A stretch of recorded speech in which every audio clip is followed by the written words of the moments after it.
Bismillahirrahmanirrahim. Um, I would like to thank the organizers for invitation.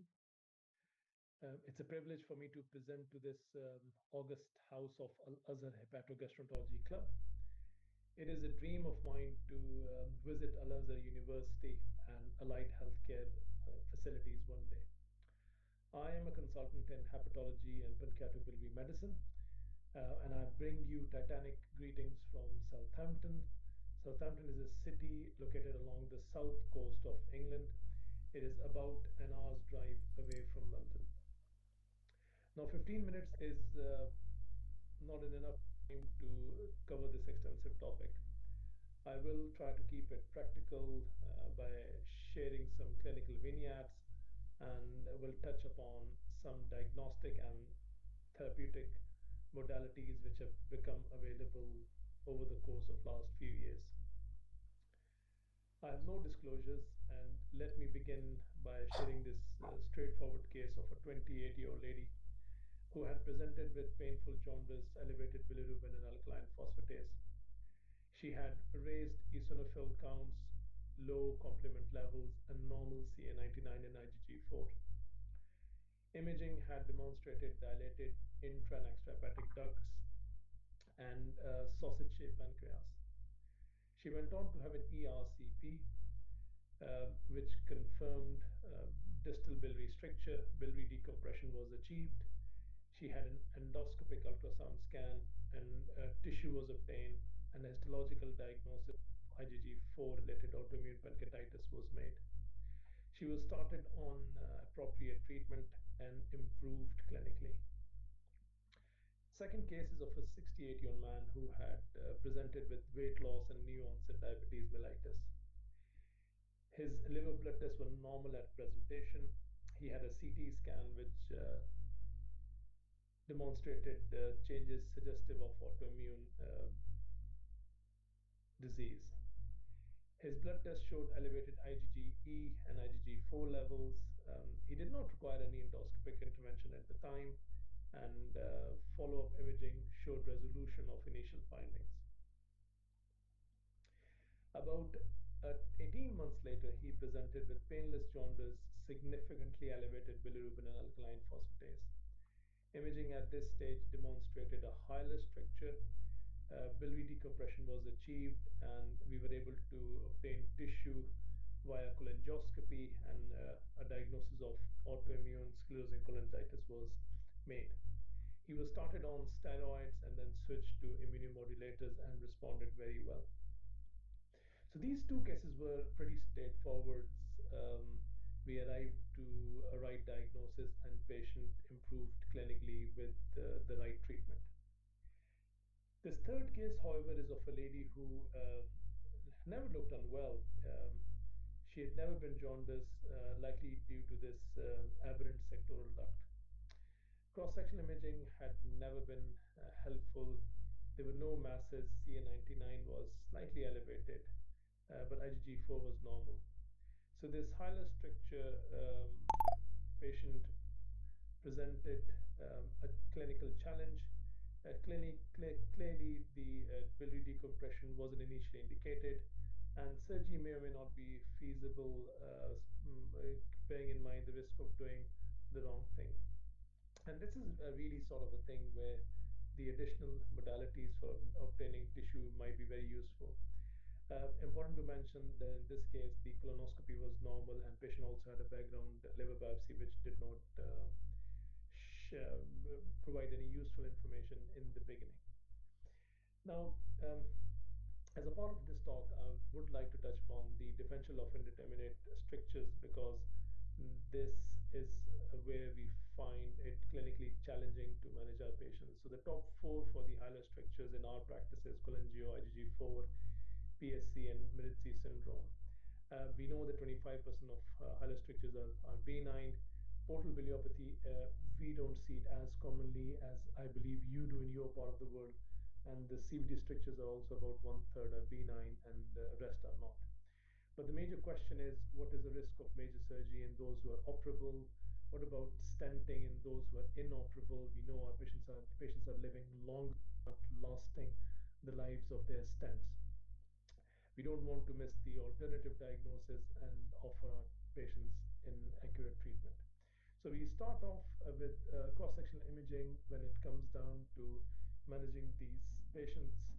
We try to look for a mass lesion and then obtain tissue diagnosis to stage the disease and then offer appropriate treatment accordingly. Cases where there's no mass lesion and if biliary decompression is required, then we can offer ERCP and try to obtain diagnosis with available adjuncts.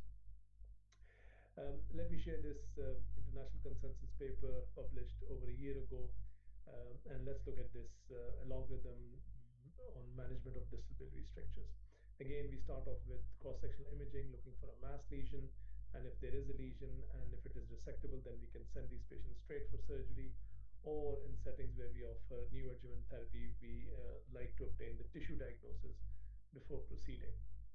In cases where there isn't an obvious mass lesion and we know the limitation of cross-sectional imaging, we perform EUS looking for a mass lesion, and if there isn't one, then we could consider drainage if indicated and tissue sampling via ERCP. We can make some subtle changes based on our local setting and could still consider sampling ductal stricture thickening with EUS if indicated, and if it's not going to impact the future management of these patients. Before we go further, let's talk about something which is commonly available, that is the biliary brush cytology. We know that the more cells we have, the more likely it is that we're going to see the cancer if it is there. The accuracy, of course, increases with the more benign cases we have. With the biliary brush cytology, we know that it has, in general, it has a high specificity and low sensitivity. We can improve the diagnostic yields by considering stiffer, longer brushes, considering real-time pathology, especially Rose touch imprint cytology, which is favored by a few centers following publications from Orlando. When we start getting into the realms of cytology adjuncts, we can improve the sensitivity, but sometimes at the cost of specificity. So for example, FISH, which improves the sensitivity to about 70%, but we know that only about 80% of the HPV malignancies have it. And not to mention the false positive rates in cases of PSC. Likewise, DIA also improves sensitivity, but specificity decreases. Can we improve it further?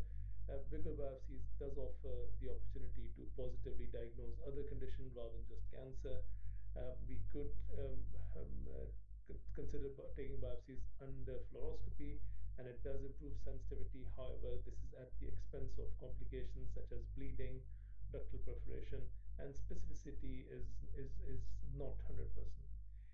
This brings us to our next topic of spy bites, where we can obtain smaller but safer more targeted biopsies, and we can then move on and consider EUS guided and intraductal ultrasound in cases where cholangioscopy is not feasible.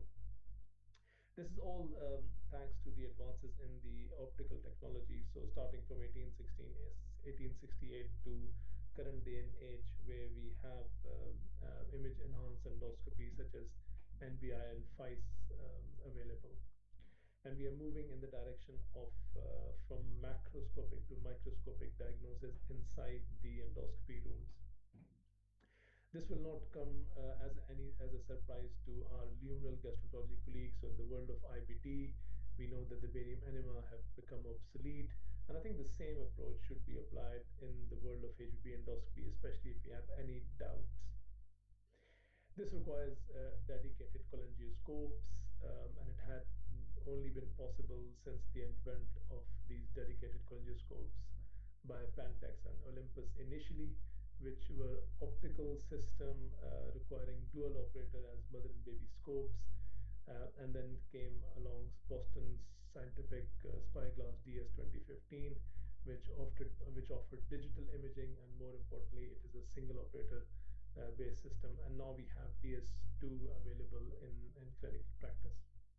So what does Spyglass system offer? It's a single operator system with 4-way steering capabilities, effective irrigation and suction capabilities, and does improve our diagnostic and therapeutic capabilities.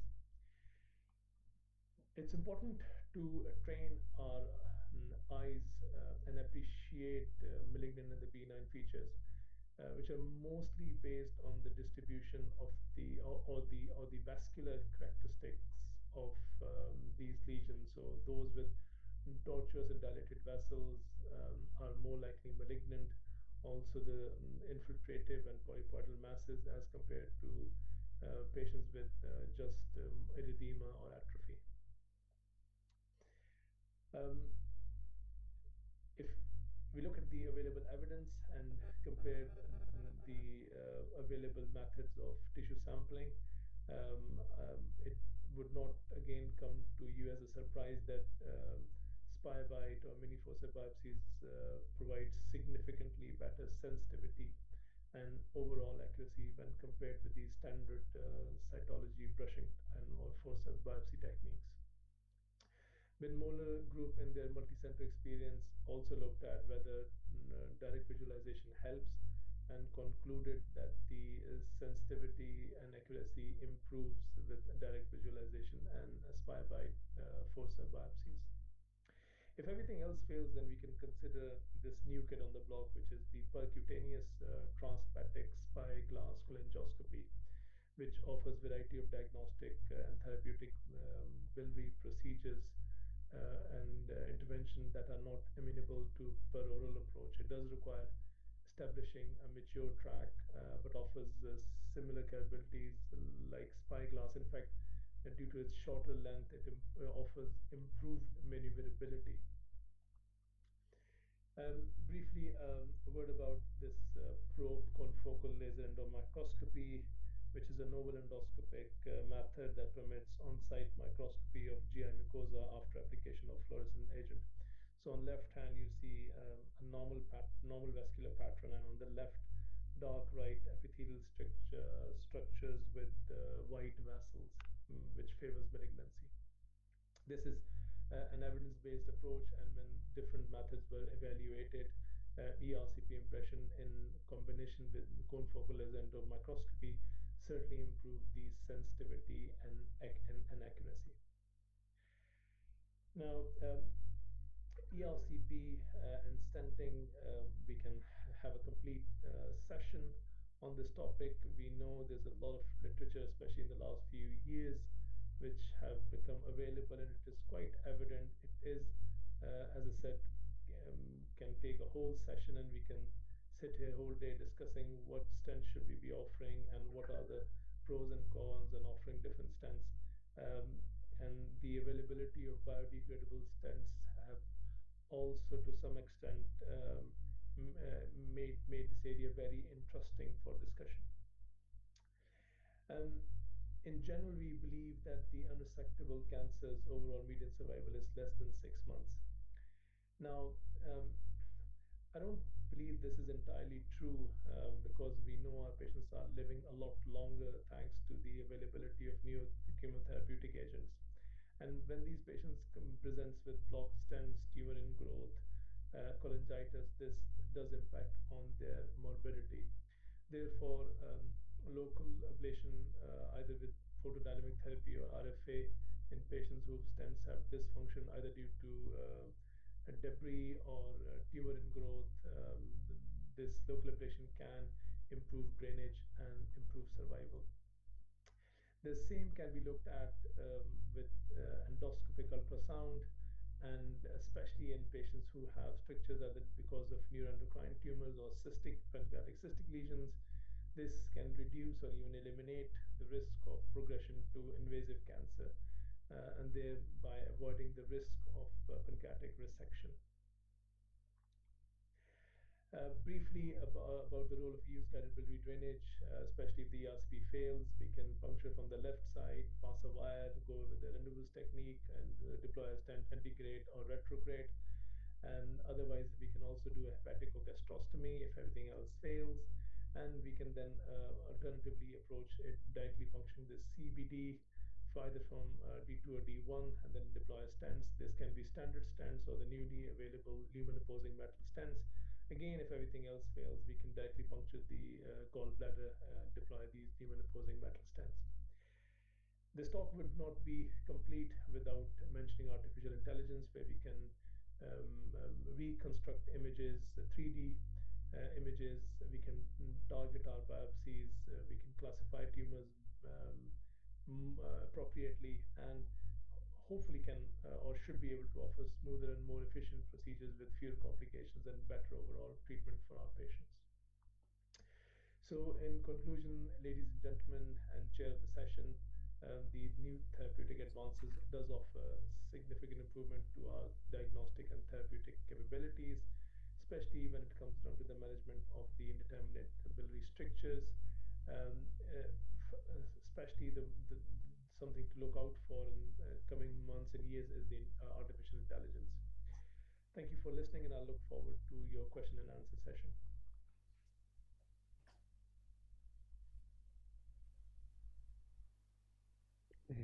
Thanks, Professor Tehami, for this elegant presentation. Professor Dr. Mazen, have you comment on this lecture and the first one? What about the vascular pattern inspired us to differentiate benign from malignant structures? And there is some papers speaking about new staining methods for differentiating benign from malignant lesions. For example, using missionized tRNA synthetase as a staining method for helping this differentiation. So yeah, brilliant questions. Thank you for the questions. Now, in terms of vascular pattern, as I said, this is a technology, an evolving technology, and the focus should be on training our eyes.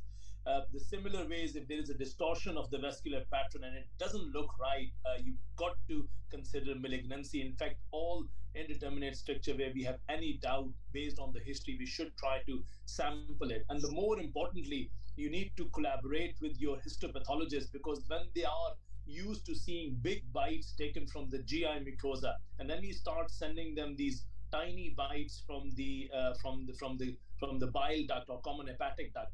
They may not appreciate it to begin with, but following a bit of negotiation and discussion with them, they should be able to help out in seeing those. Assessing those biopsies. So it's really important to be able to collaborate with them. Vascular pattern, I personally find it really challenging. Can I really say with confidence that am I seeing a benign or a malignant structure? I personally cannot. And that having said this, when it comes down to the molecular methods, as you've discussed or as has been asked, they are available, but they are not widely available. Mostly they are kind of a research tool in current day and age. So I guess it's we'll have to wait and see what the future holds. But it's a very important question, and thank you for asking. What about direct oral colonoscopy? Do you think it will evolve more to replace the spyglass because of the availability of narrow banding and wider lumen for biopsy?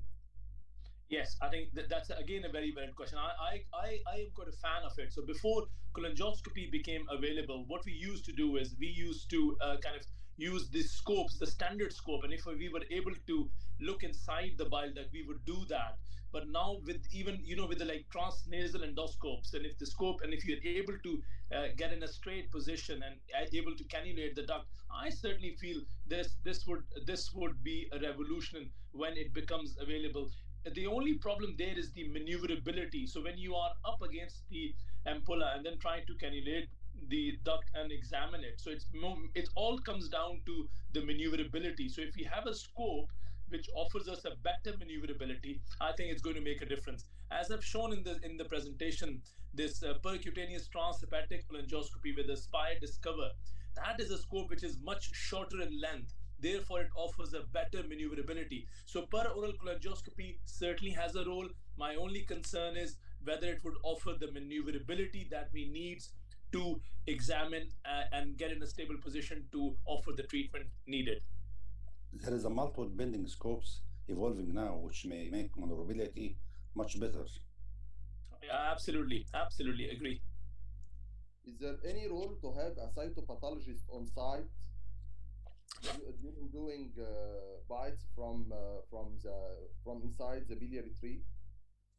So there are two school of thoughts here. So my colleagues in subcontinent, they have trained their own staff.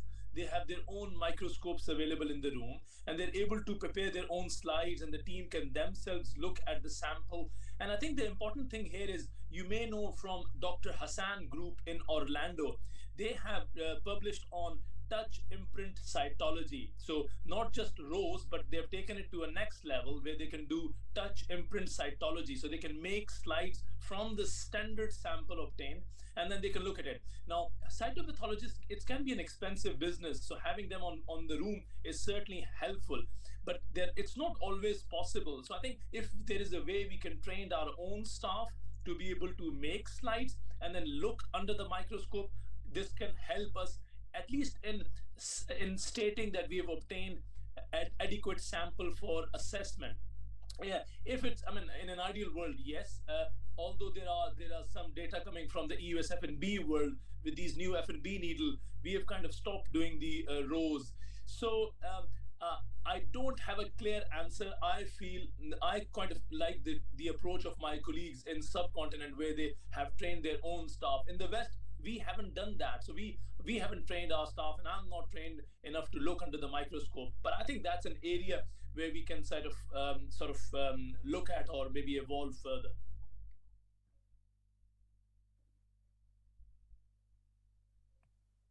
Thanks, dear professors. Any questions from the floor?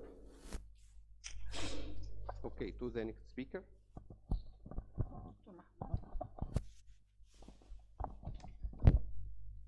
Thanks, Professor Tehami. The next speaker, my colleague, Professor Dr. Muhammad Salah, one of the most eminent professors in the internal medicine department and the gastroenterology unit, therapeutic advances in pancreatic cystic lesions.